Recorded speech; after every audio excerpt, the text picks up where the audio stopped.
بيبدأ الانمي بتاعنا بشاب هيتم اعدامه بسبب جرائمه الكتيرة، وساعتها بيرفع السياف سيفه وبيضرب بس مفيش حاجة بتحصل له، والسيف كمان بيتكسر. فساعتها الكل بيتعصب وبعدها بيجربوا عليه جميع طرق الاعدام وبرضه بيفشلوا.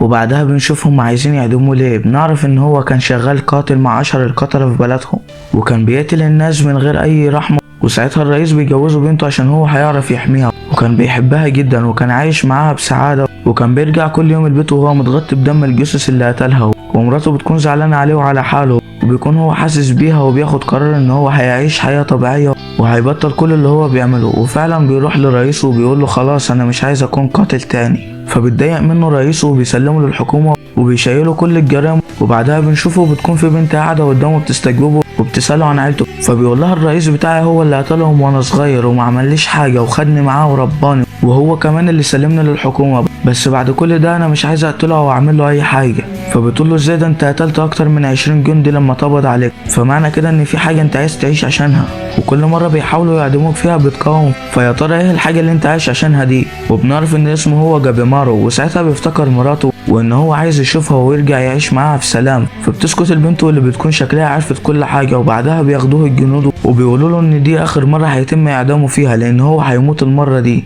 ولما بيدخلوا اوضة الاعدام بيتفاجئ جابيمارو من الجنود الكتيرة اللي في الأوضة ومن البنت اللي كانت بتستجوبه واللي كانت واقفة في نص الأوضة ومعاها السيف. وبتتكلم البنت وبتقول له أنا يامادا ويلا عشان أنا اللي هعدمك دلوقتي. فبيقلق منها جابيمارو وبيقول لنفسه دي أكيد مش زي السيافين التانيين، وبيكسر الكلبشات اللي في إيده وفي لحظة بتهجم عليه وبتكون خلاص هتموته، بس بيلحق نفسه في آخر لحظة. فبتقول له يامادا أنا عارفة أنت بتقاوم الموت وعايز تعيش ليه، أنت بتعمل كل ده عشان مراتك، لكن سؤال هو انت عارف هي عايشه ولا لا؟ فبيتعصب جابيمارو عليها وبياخد سيفه وبيهجم عليها وبيقول لها مراتي لو حصل لها اي حاجه فانا هخلص عليكم كلكم. فساعتها بتوري له البنت ورقه وبتقول له ده عفو من كل الجرائم اللي عليك والدوله كمان هتحميك بشرط انك تروح لجزيره الحياه. فبيسالها هي ايه الجزيره دي؟ فبتقول له الجزيره دي عباره عن النعيم، ورد واشجار وطيور وحاجات كتيره فريده من نوعها. بيقولوا ان فيها اكسير الحياه واللي بيشرب من الاكسير ده عمره ما بيموت، وده خلى الملك يبعت ناس عشان يجيبوه، بس اللي كان بيروح ما كانش بيرجع. وعشان كده الملك خد قرار وهو ان اللي هيروح الجزيره دي هما المجرمين اللي المفروض يتم اعدامهم، واللي هيرجع بالاكسير هياخد قرار العفو. فبيوافق جابيمارو عشان يرجع لمراته. فبيتعصب القائد وبيامر الجنود انهم يخلصوا على جابيمارو وبيقول للبنت لو اتدخلت هخليهم يخلصوا عليك انت كمان. فبيتعصب جابيمارو وبيظهر قوته الجباره قدامهم وبيترعبوا كلهم من قوته وبيخلص عليهم جابيمارو في لحظه. فبيقول لي يامادا يلا بينا عشان نجيب الاكسير بسرعه. فبتقول له احنا هنروح للملك الاول عشان تفهم كل حاجه. فبيوافق جابيمارو وبيروحوا على هناك وبيكون الملك جامع كل المجرمين وبيتكلم المساعد وبيقول لهم كل واحد له اختيارين،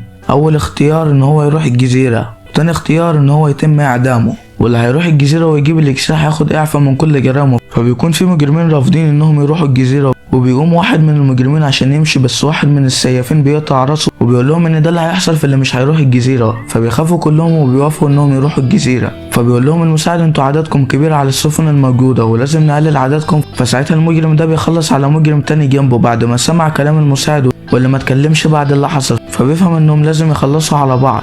وبالفعل بنشوف بعد وقت صغير بيعدي مش بيفضل حد منهم غير مجموعه صغيره، وبعدها بيركبوا السفينه وبيوصلوا على الجزيره وبيكون كل مجرم معاه سيف. وبتكون يامادا هي اللي بتكون مسؤوله عن جابيمارو، وبيتكلم جابيمارو مع يامادا وبيقول لها ان الاكسير ده موجود لان الرئيس بتاعه ما كانش بيموت، لان كان في ناس حاولوا يقتلوه وهو برضه ما بيموتش، والاكسير ده اكيد هنا في الجزيره. فيامادا بتقول له ماشي. ولما كانوا ماشيين جابيمارو بيقطع الحبل اللي كان مربوط بيه، فيامادا بتقول له ممنوع اي مجرم يفك ايده. فجابيمارو بيكون لسه هيربط ايده فبيضربوا المجرم ده اللي بيكون بيستخدم الاسلحه بكل مهاره، وبيقول انا كده خلصت على اول واحد وما كنتش متخيل ان هو هيموت بسرعه كده. فساعتها بيتكلم جابيمارو وبيقول له في ايه يا عم خضتني والله. فالمجرم بيتعصب وبيهجم عليه بكل قوته، بس جابيمارو واقف مكانه سندال في وش الاعداء وبيقول له ده دور في الهجوم. فالمجرم مش بيديله فرصه وبيرمي كل اسلحته عليه، بس جابيمارو بيردهم له وبيعملوا احلى شاورما.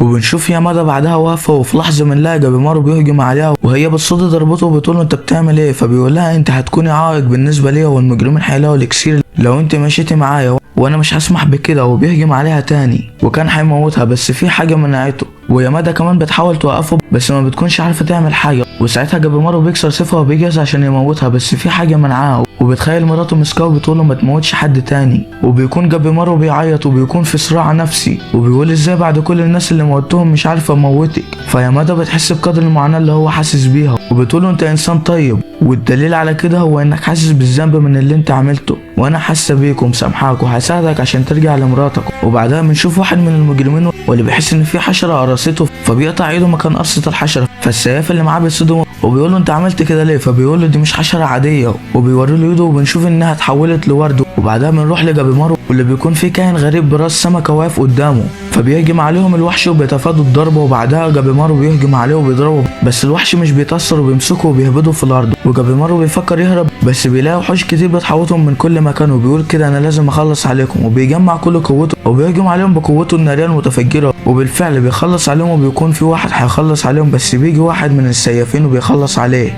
وبيكون السيف ده بتاع تاكا واللي بتقول له انا اللي خليته ينقذك عشان انت قوي وجامد. وبتقرب منه وبتحاول تتحمرش بيه بس هو بيديها على دماغها وبيقول لها انت عايزه ايه؟ فبتقول له انا عايزاك عشان نشتغل مع بعض. فبيقول لها وانا هستفاد ايه من الشغل معاك؟ فبتقول له هتستفاد من المعلومات اللي عندي، يعني انت لو مفكر ان الوحوش دي هي اخطر حاجه على الجزيره فاحب اقول لك لا، لان الحشرات اخطر بكتير، لانهم لو لدغوا جسمك فهيحولوا له ورود في لحظه، ولسه في حاجات كتيره مش هقولك عليها قبل ما توافق تساعدني. فبيقول لها جابيمارو لا انا مش هثق فيكي. فبتقول له مش معنى ان احنا هنساعد بعض يبقى احنا هنثق في بعض، وعامه اللي هيلاقي الاكسير هو واحد بس، واللي هياخد الاعفاء هو واحد بس. فبعدها بيوافق جابيمارو ان هو يحميها مقابل انها تديله معلوماته. وبعدها بنشوف اتنين اخواته ولما بيكونوا ماشيين بيقابلوا 3 وحوش، فالواد ابو شعر اصفر بيقول اخيرا الواحد لقى حاجه يكسرها في الجزيره دي، وبنلاقيه بينقض عليهم وبالفعل بيخلص عليهم في ثواني معدوده. وعلى الجانب التاني بنشوف يامادا واللي بتكون لسه صاحيه من النوم، وبنشوف جابيمارو واللي كان بيحضر لهم الفطار.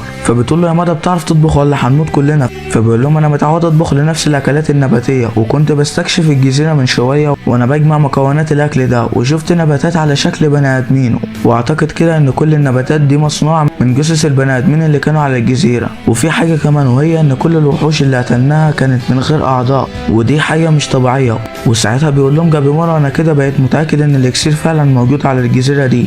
وبعدها بنشوف واحد من السيافين واقف مع يامادا وبيتكلم معاهم، وملخص الكلام ان هو كان عايز يامادا ترجع على المدينه عشان الجزيره بقت خطيره عليها، وان هو هيراقب جابيمارو مكانها. فيامادا مش بتوافق تسيب المهمه وبتقول له مش عشان انا بنت يبقى انتوا تخافوا عليا. فبيقول لها لا لازم نخاف عليك، لان البنت عمرها ما كانت للمهمات الصعبه، البنت مكانها هو بيتها. فبتزعل يامادا وبتروح لجابيمارو وبتعرفه ان هي خلاص هتمشي وزميلها هو اللي هيراقبه. فبيقول لها جابيمارو شكرا لانك ساعدتيني، وفي حاجه كمان انت قويه وكمان شجاعه، وانا مش عايزك تتاثري باللي بيقوله لك الناس، انت لازم تعملي اللي انت عايزاه من غير ما تخافي من حد. فبعدها يامادا بتروح للسياف زميلها وبتقول انا لما كنت صغيره كان الكل بيتريق عليا عشان انا كنت بتدرب على استخدام السيف، وسبت كل حاجه ودي هي حياتي اللي انا اخترتها، وانا مش هسيب المهمه دي غير لما اخلصها. فالواد بيتعصب ولسه بيمسك سيفه، فبيتفاجئ ان يامادا خدت سيفه من ايده، وفي لحظه بيجي مجرم وبيهجم عليهم، بس الواد بيبعد يامادا وبياخد الضربه مكانها وبيتخبط في الشجره. وبنعرف ان الضخم اللي هجم عليهم ده اسمه زينو،